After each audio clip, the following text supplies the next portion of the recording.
तो जो है एंट्री नहीं दी जाए, संतों के द्वारा ये फरमान निकाला गया है।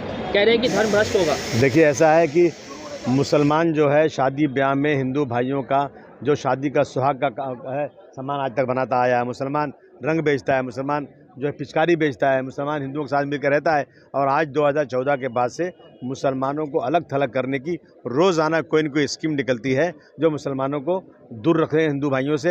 एक नफरत का पैगाम दिया जा रहा है। हम समझते हैं कि ये इस देश के लिए नुकसानदेह है। मड़ी गांव वाले मसले पे क्या कहेंगे? मड़ी गांव में जो धर्म संसद बुलाई गई थी, मेले में मुसलमानों को जो है दुकान लगाने नहीं दिया जाएगा, नीतीश राणा ने समर्थन किया है। नहीं, ये तो मतलब क्या, ये तो संविधान के खिलाफ है ना। मुसलमान इस देश में पाकिस्तान नहीं गया, इसलिए यहाँ रुका था कि संविधान ने सबको बराबर का हक दिया हुआ है।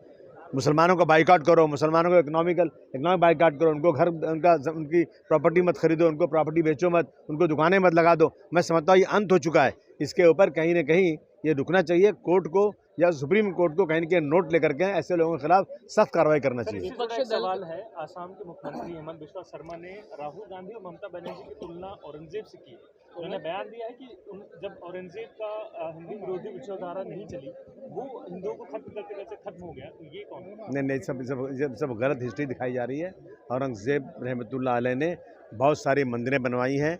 और आप बनारस में जाकर देखेंगे, एक बच्ची, पंडित की बच्ची को जब उनका ही एक सिपह सालार उसके साथ शादी करना चाहता था, उन्होंने उस सिपह सालार को 2 हाथियों के बीच पैर बांध करके वो मार दिया और उन पंडितों ने उनके लिए एक मस्जिद बना के दिया वहाँ पर। क्या बात करते हैं, ये गलत हिस्ट्री दिखाई जा रही है। औरंगजेब को क्रूर शासक नहीं मानते हैं? नहीं, मैं नहीं मानता। औरंगजेब क्रूर शासक बिल्कुल नहीं, मैं बिल्कुल क्रूर शासन नहीं मानता। तो संभाजी के साथ क्या किया होता है? क्षत्रिय संभाजी के साथ अरे सिर्फ लड़ाई सुनिए ना, ये जो है उस वक्त लड़ाई थी, राजकाज की लड़ाई थी, समझा आपने। कोई हिंदू मुस्लिम की लड़ाई नहीं थी उसमें। जो हुआ वहाँ पे तो औरंगजेब ने ये कहा था कि तुम मुस्लिम धर्म स्वीकार लो, तो ये धर्म की लड़ाई नहीं हुई तो कौन सी हुई? नहीं, देखिए, ऐसा है कि औरंगजेब की फौज में हिंदू थे और जो है छत्रपति शिवाजी के महाराज के सिपह सालार मुस्लिम थे।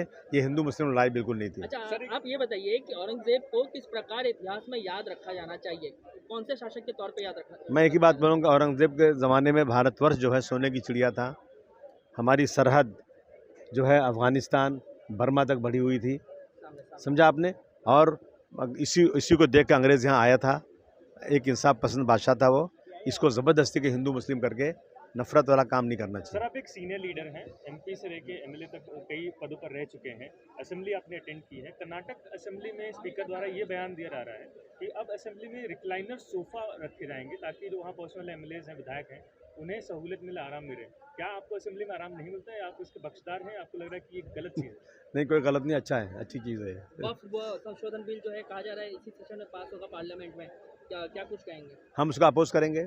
हम कभी भी इसको, अब सत्ता के अहंकार में पास कोई करा ले अलग बात है, लेकिन समाजवादी पार्टी इस बिल का अपोज करेगी। विपक्ष नेता के लिए यूबीटी है, वो अपना नाम देने जा रही है, क्या आप उनको समर्थन देंगे? विपक्ष नेता तो बनना चाहिए, कोई न कोई बनना चाहिए। हम बात करेंगे, हमारी अभी तक बात नहीं हुई है, लेकिन विपक्ष नेता जल्द कोई भी उनको बनना चाहिए। नहीं, लेकिन समर्थन रहेगा क्या अगर यूबीटी की तरफ से? आपने कहा है महाविकास अघाड़ी से हम बाहर हो गए हैं। अरे भाई ठीक है ना, बाहर हो गए हैं, लेकिन एक विपक्ष नेता बनना तो चाहिए ना। उसमें सोचेंगे, अभी पार्टी से बात करूंगा। आपको कौन बनेगा? मुझे इस बारे में कुछ मालूमात अभी नहीं। मैं अभी हमारी कोई बातचीत नहीं। कांग्रेस के पूर्व नेता है संजय निरुपम, उन्होंने यूबीटी पर हमला बोलते हुए कहा है कि उनका हिंदुत्व कंडीशनल हिंदू है, क्योंकि उन्होंने सवाल उठाए थे कि मोहन भागवत आरसीसी जो है उनको मनाने नहीं पहुंचे। जिसके तलवे चाटते थे, जब वहाँ से हटा दिए गए और उसके बाद उन्हें गाली दे रहा है, एहसान फरामोशी मत करो। जिसने तुमको बनाया, जिसने एमपी बनाया, आज तक उसके बाद तुम एमपी बन ही नहीं पा रहे हो। और तुम जो है जहाँ जा रहे हो वहाँ तलवा चाटी काम कर रहे हो। तुम्हारे स्टेटमेंट जो है ना सांप्रदायिक आ रहे हैं, ये बिल्कुल ठीक नहीं है। क्या सर उनका बयान कि यूबीटी कंडीशनल हिंदुत्व आइडियोलॉजी अपनाता है? क्योंकि आपने भी इसका विरोध किया था कि चुनाव आते ही जो उनके आइडियोलॉजी चेंज हो जाती है। मैं कहता हूँ हिंदुत्व तो कोई होने ही नहीं चाहिए। अगर कोई हिंदू है तो अच्छा हिंदू बहुत अच्छे होते हैं। हिंदू कोई नफरत नहीं फैलाते, लेकिन ये लोग जो लोग भी हिंदुत्व के नाम पर नफरत फैलाते हैं, मैं उसकी मुखालफत करता हूँ। एक सवाल रोहित शर्मा को होगा, उनकी बॉडी शेमिंग की जा रही है, इसको लेकर काफी विवाद हुआ है। कांग्रेस के एक प्रवक्ता है, वो कहती है कि रोहित शर्मा मोटे हो गए हैं, इसलिए हमें अच्छे रिजल्ट्स नहीं मिल रहे हैं क्रिकेट। अरे ये सब कोई मतलब नहीं होता। चलो।